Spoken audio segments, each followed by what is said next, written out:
पूर्व काल की बात है। देवराज इंद्र अपनी सभा में विराजमान थे। उन्हें अभिमान हो गया कि मैं तीनों लोकों का स्वामी हूँ।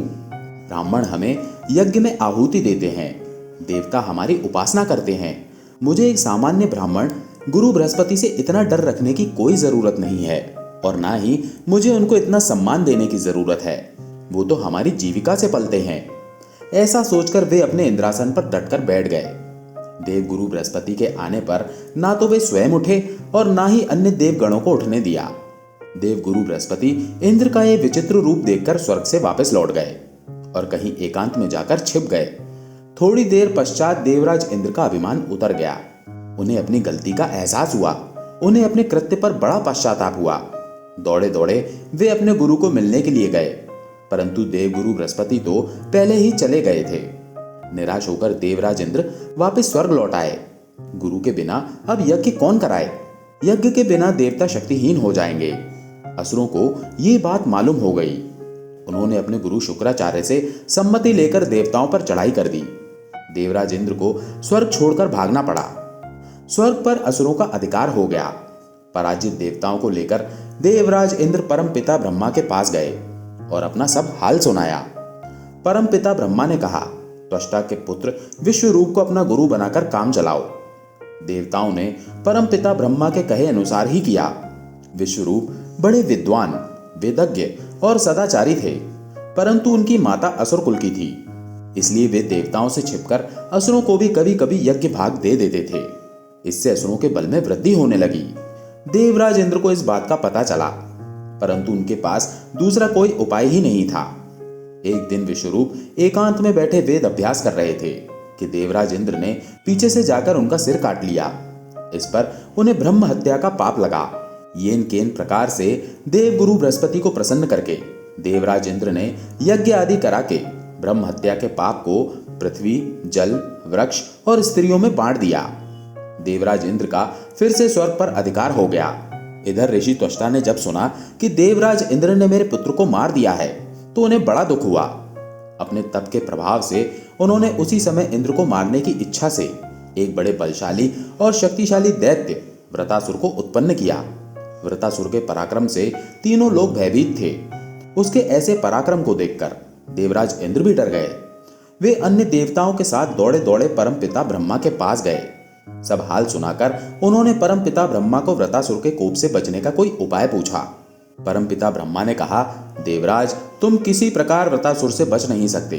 वो बड़ा बलशाली, तपस्वी और भगवत भक्त है। उसे मारने का एक ही उपाय है कि नैमिषारण्य में महर्षि दधीचि तपस्या कर रहे हैं। उनके उग्र तप के प्रभाव से उनकी हड्डियां वज्र से भी अधिक मजबूत हो गई हैं।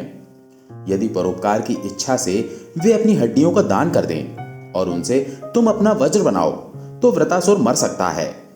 परमपिता ब्रह्मा की सलाह मानकर देवराज इंद्र समस्त देवताओं के साथ नैमिषारण्य पहुंचे। महर्षि दधीचि उग्र तपस्या में लीन थे।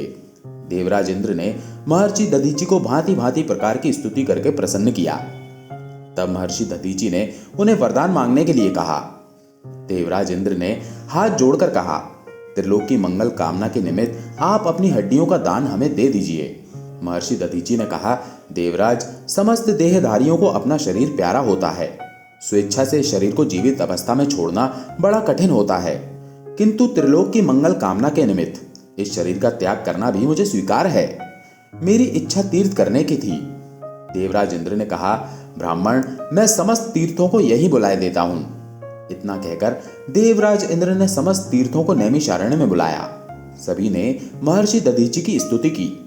महर्षि दधीचि ने सब में स्नान आचमन आदि किया और वे समाधि में बैठ गए।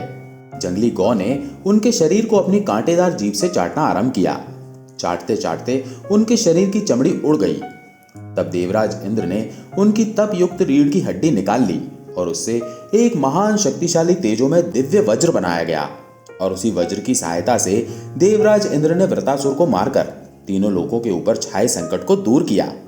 इस प्रकार एक महान परोपकारी ऋषि के अद्वितीय त्याग के कारण देवराज इंद्र बच गए और तीनों लोग सुखी हुए। संसार के इतिहास में ऐसे उदाहरण बहुत कम मिलेंगे जिनमें स्वेच्छा से केवल परोपकार के ही निमित्त, जिसमें मान प्रतिष्ठा आदि अपना निजी स्वार्थ कुछ भी ना हो, अपने शरीर को हंसते हंसते एक याचक को सौंप दिया गया हो। इसलिए महर्षि दधीचि का यह त्याग परोपकारी संतों के लिए एक परम आदर्श है। ये वही महर्षि दधीचि हैं जिन्होंने अश्विनी कुमारों को ब्रह्म विद्या का उपदेश दिया और जिसके कारण देवराज इंद्र ने इनका मस्तक उतार लिया था। फिर अश्विनी कुमारों ने इनके धड़ पर घोड़े का सिर चढ़ा दिया और इससे इनका नाम अश्वशिरा विख्यात हुआ था। जिस देवराज इंद्र ने इनके साथ इतना दुष्ट बर्ताव किया था, उसी देवराज इंद्र के लिए महर्षि दधीचि ने अपने शरीर की हड्डी देकर सहायता की। संतों की उदारता ऐसी ही होती है। वज्र बनने के बाद जो हड्डियां बची थी, उन्हीं से शिवजी का पिनाक धनुष बना था। महर्षि दधीचि परम पिता ब्रह्मा के पुत्र माने जाते हैं। साबरमती और चंद्रभागा के संगम पर इनका आश्रम था। मित्रों, अगर आपको हमारा ये वीडियो पसंद आया हो तो वीडियो को लाइक, शेयर और हमारे चैनल को सब्सक्राइब कीजिए। धन्यवाद।